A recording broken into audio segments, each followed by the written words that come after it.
La Tierra, un planeta único, vivo y dinámico. Los continentes se desplazan y chocan. Los volcanes escupen lava. Los glaciares crecen y menguan. Fuerzas titánicas que trabajan constantemente, dejando tras de sí una estela de misterios geológicos. Uno de esos misterios se encuentra aquí, en el Gran Cañón de Arizona. Cerca de 1.000 millones de toneladas de roca han sido esculpidas en el suelo. Este cañón podría almacenar las aguas fluviales de todo el planeta y apenas llegaría a la mitad de su capacidad. Durante más de un siglo, los científicos han debatido cómo y cuándo se creó esta inmensa sima. Y ahora, los geólogos están descubriendo nuevas pistas acerca de cómo encajaría el Gran Cañón dentro de la historia en continua evolución de Así se hizo la Tierra. El Gran Cañón. El Gran Cañón. Una de las maravillas naturales más espectaculares de América. Un cañón que alcanza los 29 kilómetros de ancho. Mide 445 kilómetros de longitud y posee una profundidad de más de 1.500 metros. Tal es su magnitud que puede verse desde el espacio. Pese a que el Cañón del Infierno de Idaho es casi 800 metros más profundo y que el Valle Capertee de Australia es casi 2 kilómetros más ancho, el Gran Cañón es, sin duda, el más conocido de todos ellos. Además, guarda uno de los misterios más grandes de la geología. ¿Cómo es posible que el río Colorado, 10 veces más pequeño que el Mississippi, formase un cañón tan descomunal? La respuesta les ha sido esquiva a los científicos durante más de un siglo, ya que la mayoría de indicios sobre los que cimentaban sus teorías las ha arrastrado el agua del río a lo largo de millones de años. O han sido enterrados por corrimientos de tierras, o destruidos por volcanes. Todo apunta a que deberíamos comprender perfectamente cómo se originó el Gran Cañón, pero el problema es que hemos perdido una gran cantidad de pistas. Es como un asesinato misterioso en el que se han destruido un montón de pruebas, así que lo mejor que podemos hacer es juntar las que sí tenemos. Aún así, a paso lento pero firme, este icono geológico está desvelando sus secretos más antiguos. Las coloridas capas del cañón ofrecen a los científicos uno de los registros geológicos más completos del mundo. Lo primero que debes aceptar cuando estudias el Gran Cañón es que las historias que te cuentan estas piedras son extremadamente antiguas, de varios cientos de millones de años de antigüedad. Kallström y su equipo van a embarcarse en un durísimo viaje de campo geológico por las aguas del río Colorado. No será un trayecto sencillo, ya que este río de 2.300 kilómetros de longitud es muy bravo. Por él pueden fluir más de 3.600 millones de litros de agua cada hora, lo que supone más agua por segundo de lo que consume un hogar estadounidense al año.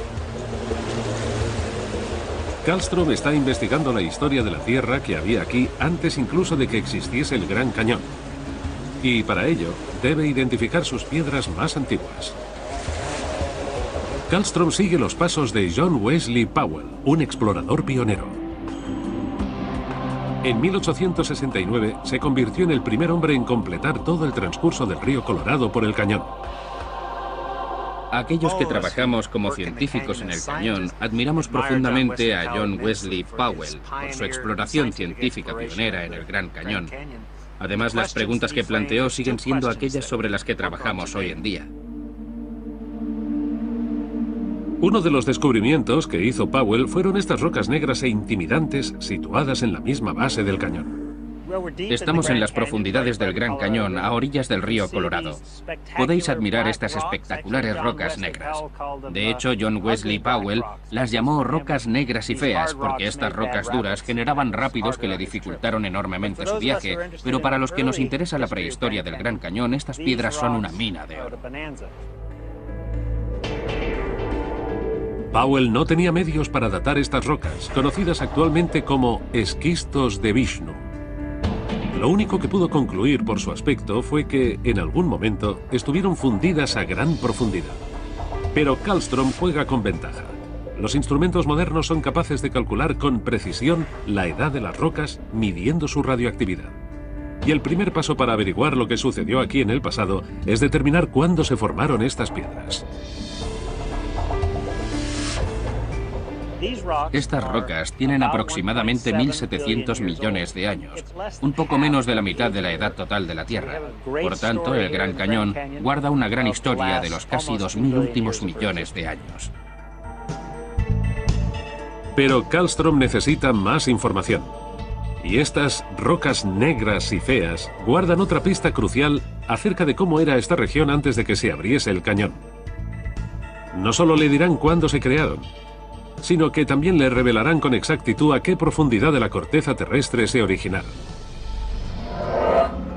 Estas piedras diminutas, incrustadas en todas las rocas, son literalmente joyas. Granates que solo se forman bajo una inmensa presión, el tipo de presión que se genera cuando las capas quedan aplastadas bajo el peso de millones de toneladas de rocas. Los granates son una pista fundamental. Son la clave para comprender el resto de rocas que tenemos sobre nosotros. Al analizar la estructura química de los granates, concretamente su contenido en calcio, los investigadores pueden determinar la cantidad de roca que había sobre ellos en el momento en el que se formaron.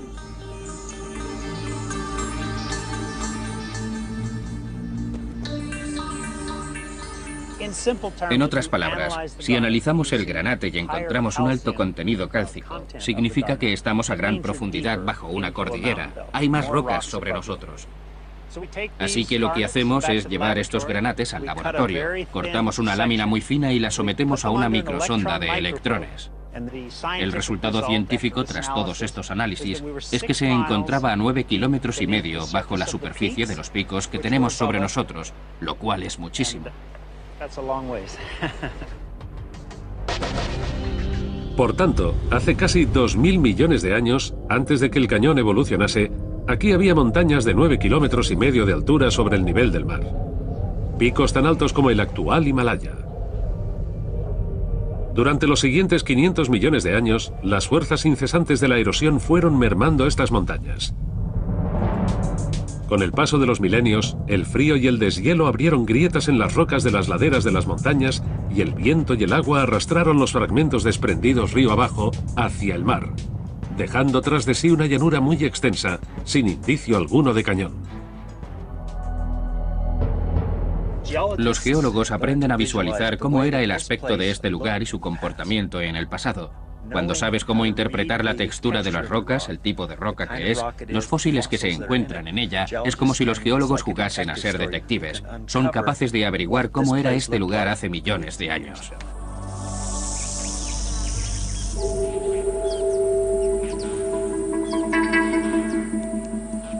Hoy en día, esto es un desierto a más de 480 kilómetros de la costa. Pero estas conchas, incrustadas en rocas sólidas, son fósiles marinos. En este risco encontramos fósiles de conchas que parece que hayamos recogido hoy mismo en la orilla del mar. Murieron, cayeron al fondo del mar, quedaron atrapadas en la tierra húmeda del fondo del océano y permanecieron ahí para siempre. Estas conchas proceden de aguas tropicales poco profundas. Un mar interior que llegó aquí por primera vez hace 500 millones de años y cubrió toda una llanura que estaba a nivel del mar. Pero no ocurrió una vez solamente. Las distintas capas que se aprecian en las paredes del Gran Cañón indican a Kallström que, con el paso de cientos de millones de años, esta región quedó sumergida por el mar no en una ocasión, sino al menos en 8 ocasiones. La última vez que esta parte de Arizona quedó inundada por el mar fue hace unos 80 millones de años. Conforme vamos ascendiendo, las capas del Gran Cañón nos muestran distintas épocas marinas. Cada una de ellas depositó tipos de rocas distintos, entornos distintos, historias distintas, fósiles distintos que vivieron en eras distintas. Este capítulo de la historia en el que los mares crecían y menguaban tiene cientos de millones de años.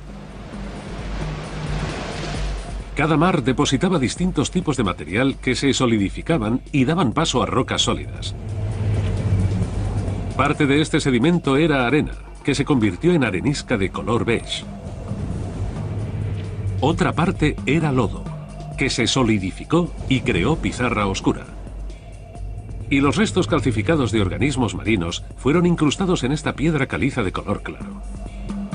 Aún así, el color predominante es el rojo.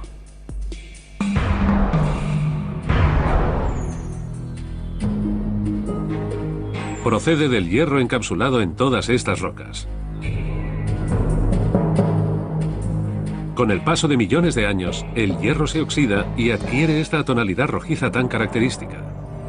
Para los detectives de la geología, descender al Gran Cañón es como un viaje en el tiempo.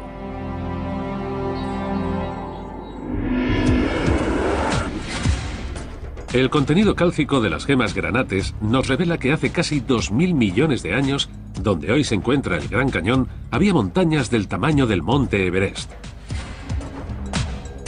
Los fósiles marinos que vemos en los acantilados demuestran que hace nada menos que 500 millones de años, este territorio era el fondo fangoso de un antiguo mar interior. El próximo misterio que deben desvelar los geólogos es qué fuerzas supremas transformaron aquella llanura normal y corriente en esta asombrosa maravilla natural de nuestro planeta.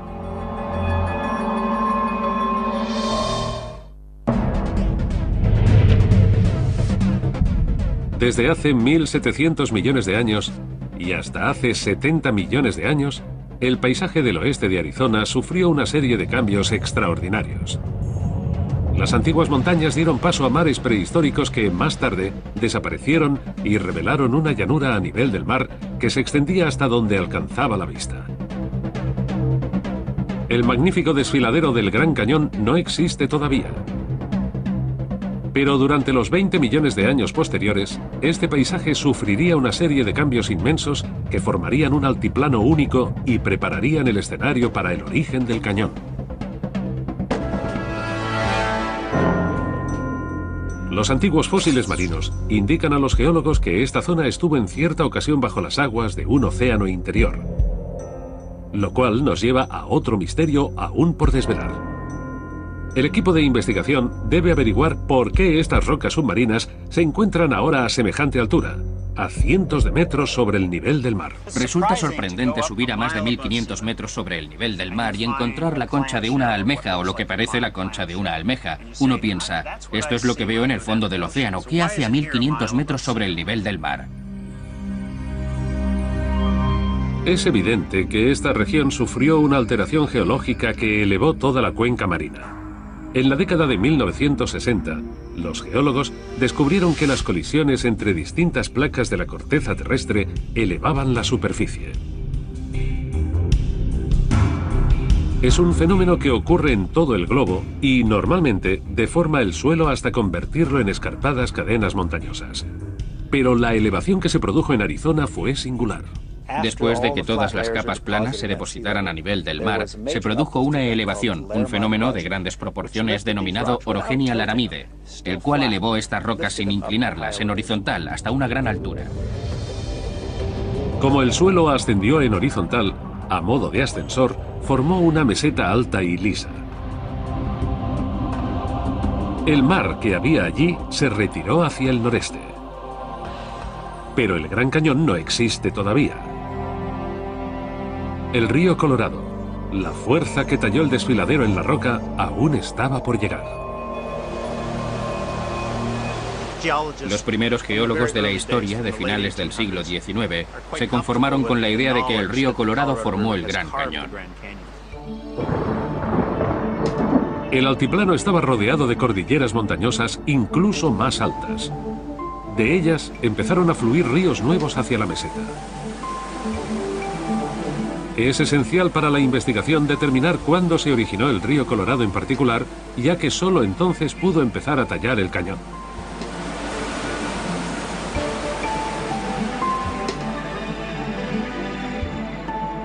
Hasta hace solo unas décadas, algunos investigadores creían que este antiguo lecho del río, llamado Cañón Indu, guardaba la respuesta. Pensaban que la creación del Cañón Indu hace 50 millones de años supuso el nacimiento del río Colorado y, por tanto, el inicio del Gran Cañón. Pero en 1969, el descubrimiento de estas pequeñas piedras echó por tierra todo lo que los geólogos creían que sabían acerca del cañón. Comprendimos que la explicación del origen del Gran Cañón era mucho más compleja de lo que la gente pensaba. Los primeros geólogos creían que era algo más sencilla, pero ahora sabemos que hay mucha más historia detrás. Es como jugar a ser detective. Empiezas recabando algunas pistas y vas encajándolas poco a poco hasta que finalmente sientes la satisfacción de poder decir: he sido el primero en resolver el misterio. Ser el primero en resolver el misterio fue precisamente lo que hizo Young en 1969, cuando no era más que un estudiante de geología de 24 años en la Universidad de Washington. Sus profesores lo enviaron a investigar el Cañón Indu. Pero cuando Young llegó al polvoriento lecho del río, descubrió que no se parecía nada al del Colorado, ni siquiera al propio Gran Cañón.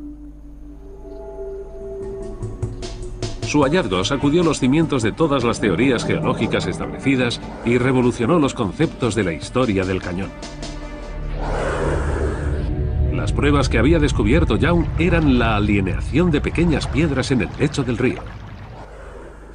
Si nos fijamos en estas piedras, vemos que la corriente estaba orientada en esta dirección, una dirección estable de agua que fluye hacia mi derecha.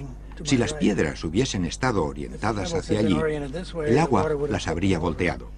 Por tanto, hallar piedras orientadas hacia este lado nos indica que el agua fluía hacia mi derecha.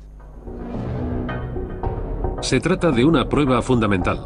El río Colorado jamás pudo fluir hacia la derecha de Young, siempre lo ha hecho en dirección opuesta, hacia el Océano Pacífico. El río que pasaba por aquí hace 50 millones de años no era el Colorado, por lo que no pudo ser el que tallase el Gran Cañón. El descubrimiento de Young provocó que los científicos tuviesen que replantearse todas sus ideas acerca de cuándo llegó el Colorado al altiplano y sus teorías sobre la edad real del cañón. Entonces comenzaron a recolectar pruebas en un lugar distinto, menos antiguo. Esto es Muddy Creek, cerca del lago Mead, en Arizona, a pocos kilómetros río abajo de donde el Colorado sale del Gran Cañón hoy en día.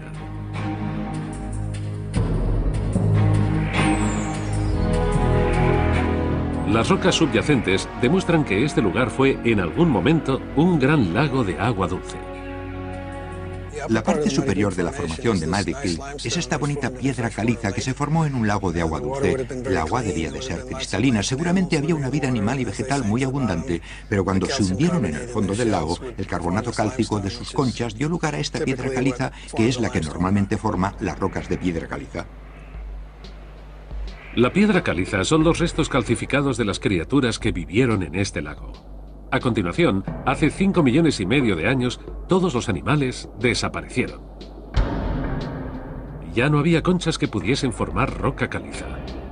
La única explicación posible es que estos animales murieron hace 5 millones y medio de años, porque fue justo en ese momento cuando el río Colorado llegó hasta aquí. Probablemente, el río arrastró grandes cantidades de escombros y sedimentos de rocas del incipiente cañón. El agua del río era muy turbia y sucia y la piedra caliza no se origina en aguas sucias, fangosas y turbias, son totalmente incompatibles. Los animales y las plantas que vivieron en este lago no podían coexistir con un agua turbia y sucia. De este modo, la turbia muerte del lago otorgó a los geólogos una fecha concreta de cuándo llegó el río Colorado a Arizona y comenzaron sus excavaciones. El Gran Cañón nació hace apenas 5 millones y medio de años. La investigación ha alcanzado un hito importante. Ha averiguado la edad del cañón.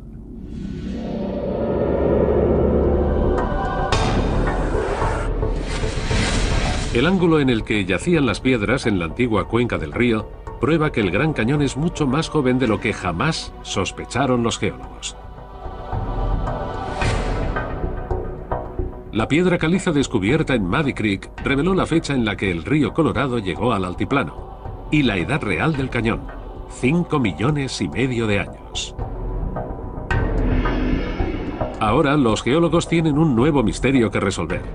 Descubrir por qué el río Colorado tomó ese camino hace 5,5 millones de años y cómo talló un cañón de semejantes dimensiones.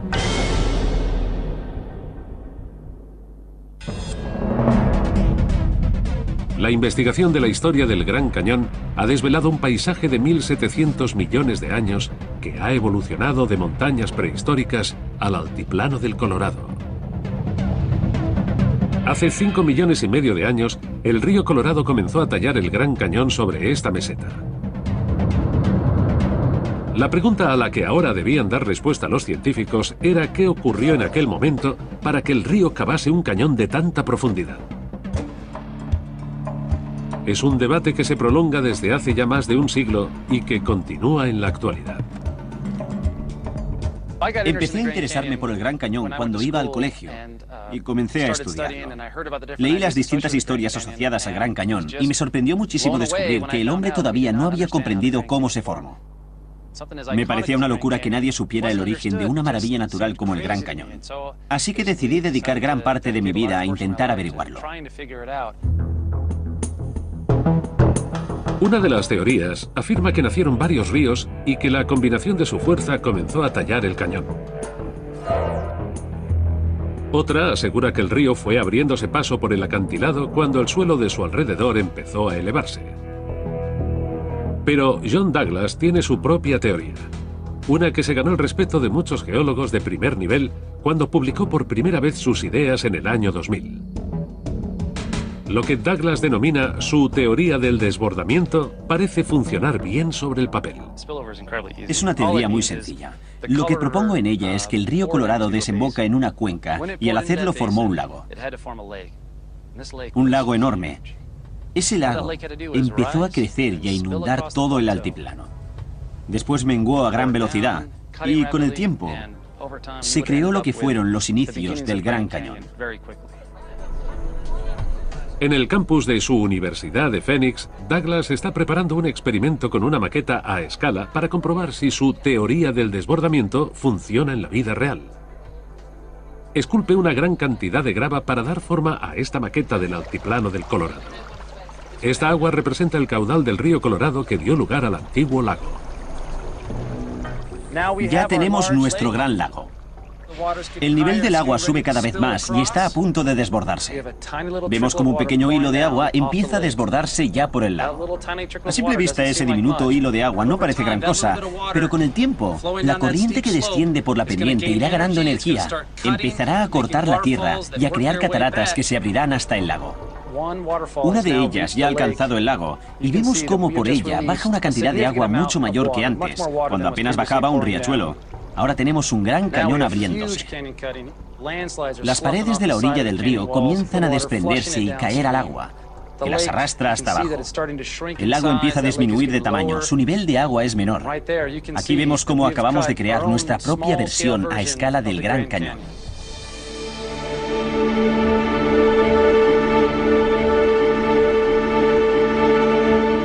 El experimento de Douglas demuestra que su teoría del desbordamiento funciona en miniatura. Pero necesita probar que también pudo ocurrir a una escala infinitamente mayor. Douglas emprende la búsqueda de un lago lo suficientemente grande y antiguo que pudiese ser la fuente de su desbordamiento.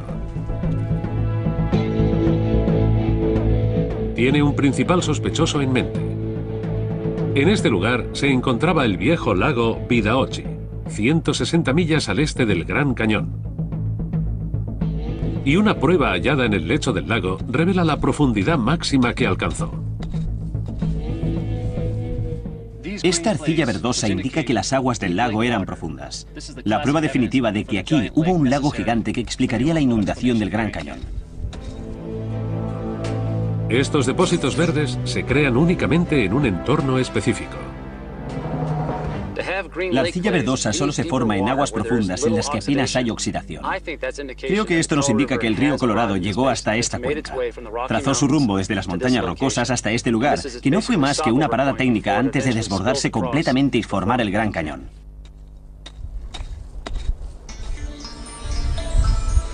Si establece la profundidad del lago en este punto, Douglas podrá calcular la superficie total que quedó sumergida bajo el agua.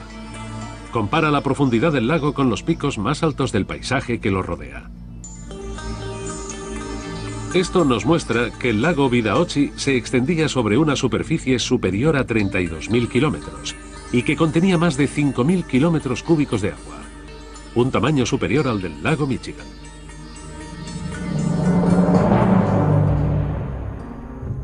Douglas debe averiguar la edad de este lago.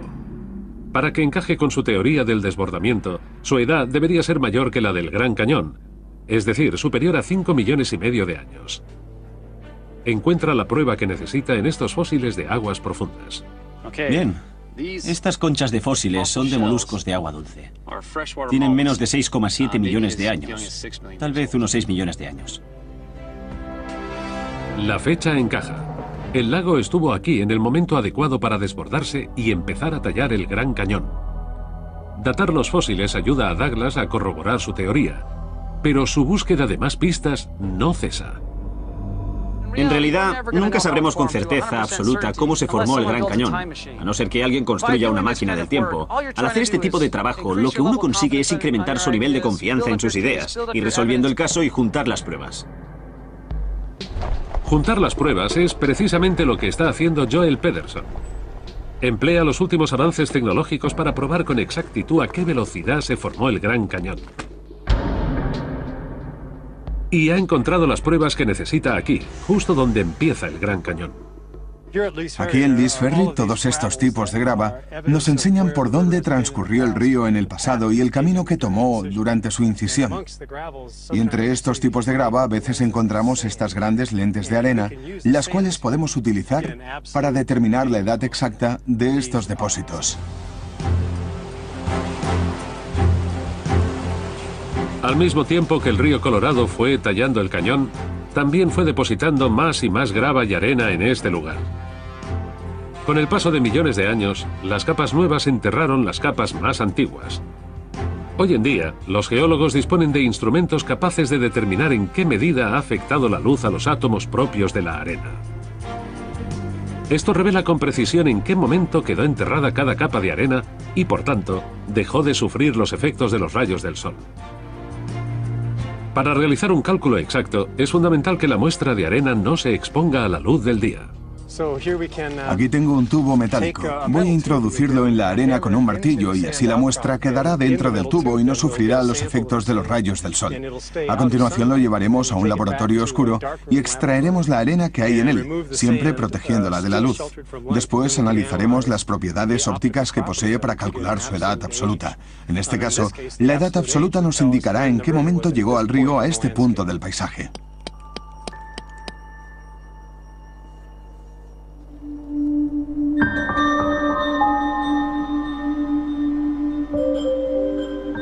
De vuelta en el laboratorio, Pederson compara múltiples muestras de arena, cada una perteneciente a una capa distinta de los depósitos del cañón.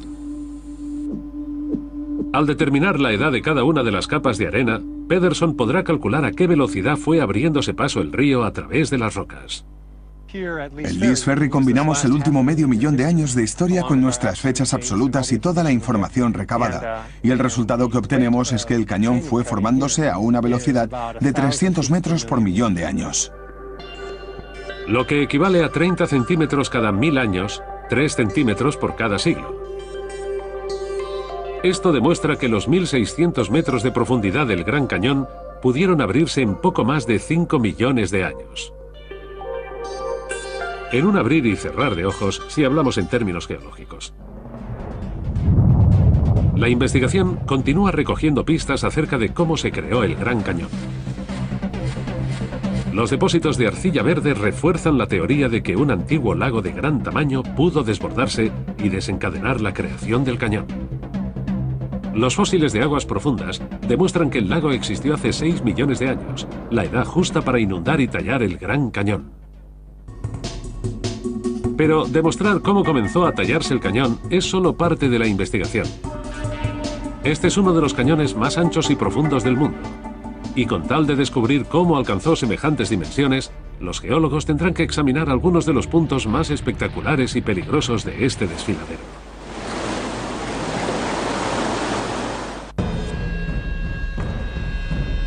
Las antiguas montañas que dominaban el paisaje del oeste de Arizona dieron paso a mares prehistóricos y posteriormente a un gran altiplano. Hace tan solo 5,5 millones de años, el Gran Cañón fue tallado en esta gran meseta. Ocurrió a tal velocidad que los geólogos tuvieron que replantearse la asombrosa fuerza del río Colorado. Rompe la roca a su paso. No es que el agua vaya perforándola. Podríamos dejar caer agua sobre una roca durante mucho tiempo y no ocurriría nada. Son los elementos que transporta el río, pedruscos y arena, los que chocan unos con otros y se van comiendo la roca. El río Colorado puede transportar cerca de 500,000 de toneladas de piedras y escombros al día.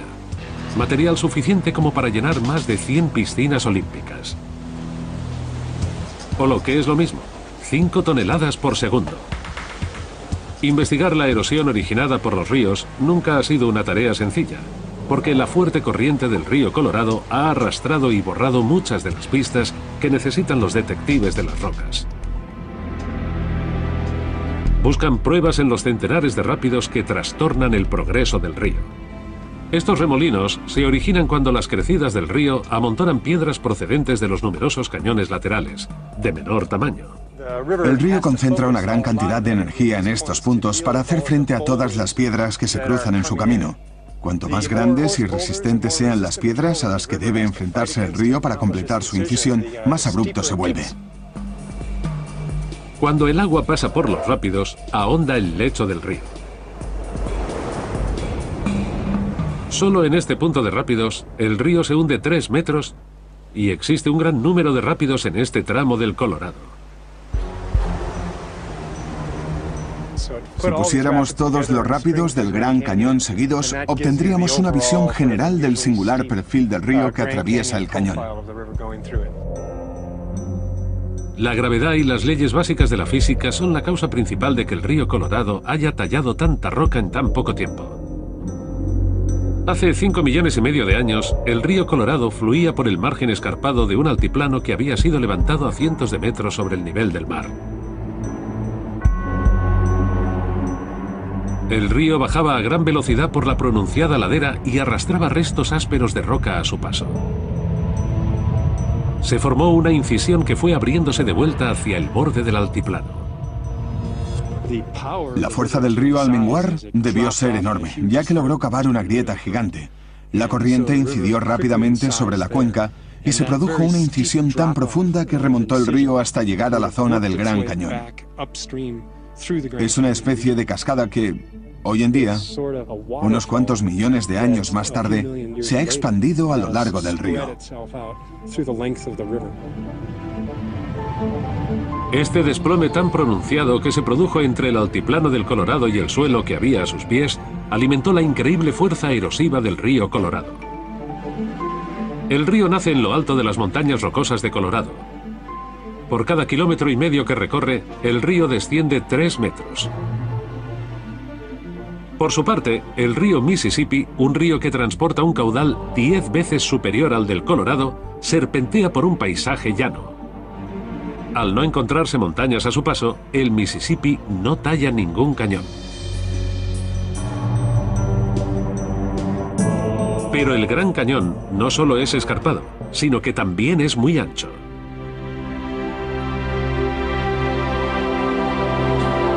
Y aquí, en el South Rim, en el corazón del Parque Nacional, se nos revela la verdadera majestuosidad del Gran Cañón.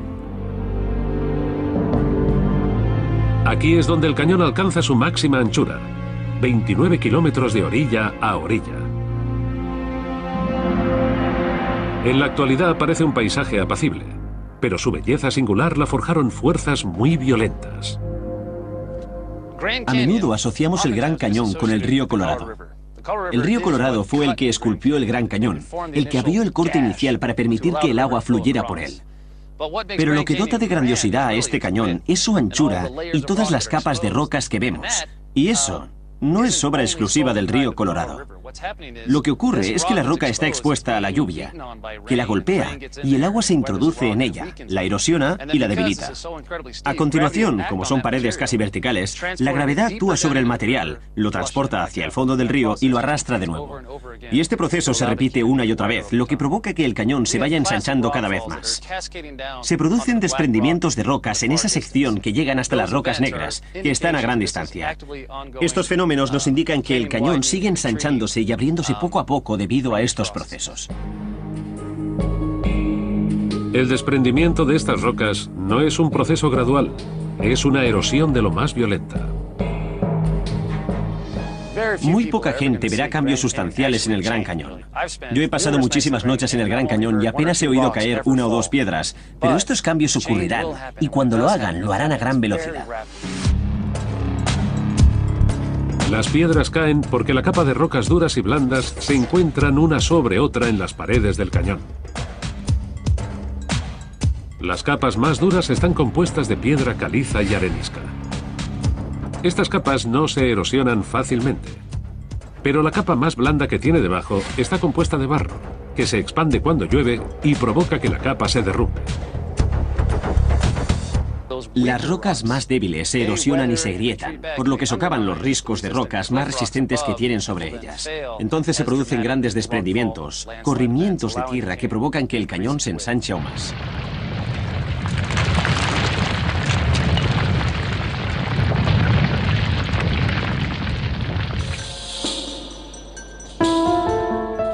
Los desprendimientos de rocas no son más que el primer paso hacia el aumento de la ya de por sí enorme anchura del Gran Cañón. Pero si no contara con la ayuda de un cómplice, el cañón entero acabaría lleno de escombros. Si no existiese el río Colorado, el Gran Cañón no sería tan amplio. Al arrastrar todo ese material río abajo, el Colorado limpia el cañón y permite que se formen nuevos materiales. Al repetirse ese proceso una y otra vez, las paredes del cañón van abriéndose. El cañón entero se expande y crece gracias a que la corriente recoge y arrastra todo ese material río abajo. El misterio de cómo el Gran Cañón se hizo tan profundo y tan ancho ya está resuelto.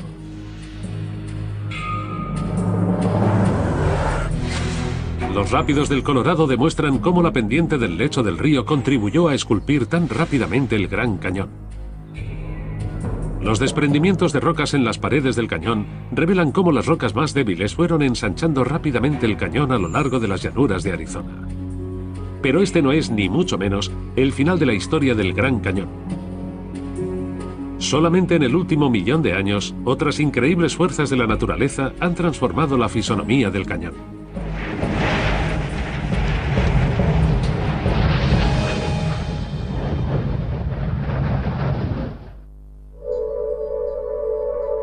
Los geólogos han determinado que hace más de 1700 millones de años, el Gran Cañón emergió en forma de montañas y mares prehistóricos hasta convertirse finalmente en uno de los iconos geológicos de América del Norte.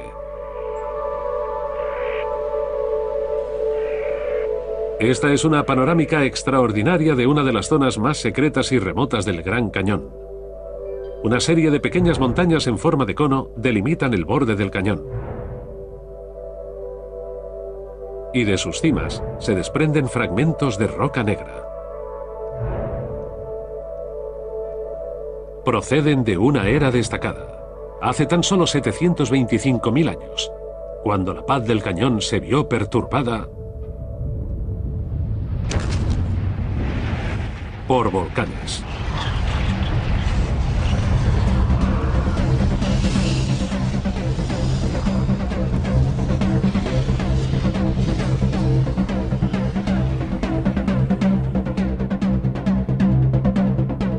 Esto es Torowhip Point, ubicado en una región remota conocida como la Franja de Arizona.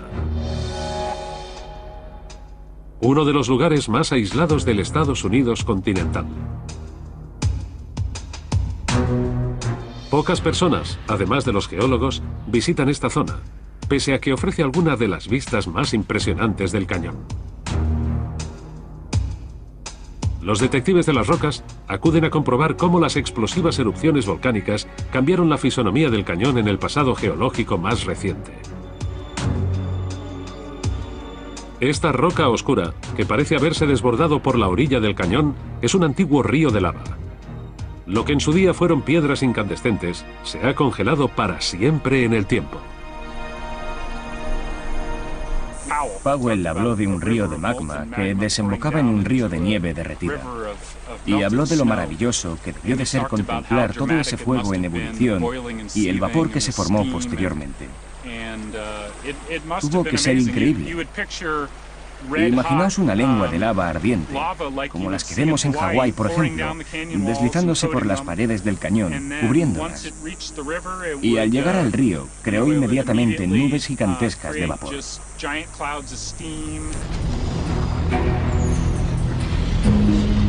Los enormes ríos de lava, que surgían de unos 100 volcanes de ceniza en forma de cono, tuvieron un efecto dramático sobre el río Colorado que transcurría más abajo.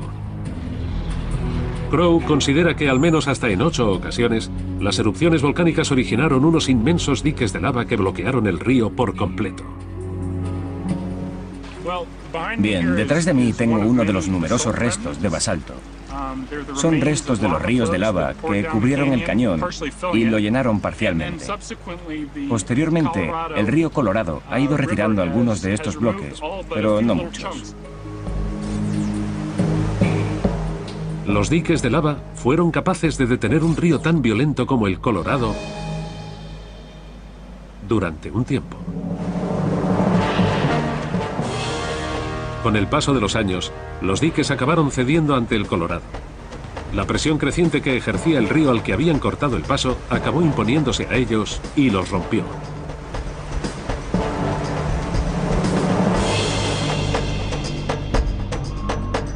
Este fenómeno explosivo dejó su huella en las paredes del cañón. Hoy en día, estos conos parecen extinguidos, sin vida. Aunque algunos geólogos creen que los volcanes todavía no han dicho su última palabra. La última erupción que escupió lava por el Gran Cañón se produjo hace alrededor de 100.000 años. También hay pruebas de otra erupción que no llegó a salir por el cráter, que data de hace apenas 1000 años. Así que, en mi opinión, todavía hay posibilidades de que se produzcan erupciones futuras. El futuro del Gran Cañón no se ha escrito todavía, pero los investigadores ya han comprendido la historia de su pasado. El calcio de los granates descubiertos en la base del cañón revelan los inicios prehistóricos de este paisaje, una descomunal cordillera montañosa. La piedra caliza demuestra que el cañón se formó hace apenas 5,5 millones de años. La arcilla verde, que solo puede originarse en aguas profundas, prueba que un lago de mayor tamaño que el lago Michigan pudo ser el desencadenante del cañón. Y los desprendimientos de rocas de las pendientes más pronunciadas del borde del desfiladero nos muestran cómo el cañón ha ido adquiriendo la forma que posee hoy en día. Los geólogos llevan estudiando el Gran Cañón desde mediados del siglo XIX. En la actualidad, incluso tras más de 100 años de investigación, su historia no está acabada, ni mucho menos. El paisaje evoluciona y seguirá cambiando a lo largo del futuro geológico. Por tanto, la historia de la geología y de sus preguntas tan fascinantes no ha llegado a su fin, sino que continuará evolucionando mientras los geólogos sigan investigando este lugar. El fenómeno dinámico y geológico del Gran Cañón es un punto en el que las grandes y feroces fuerzas del interior de la corteza terrestre se enfrentan al poder inexorable del agua. El resultado, una maravilla natural cuyas paredes recogen cerca de 2000 millones de años de la turbulenta historia geológica de nuestro planeta.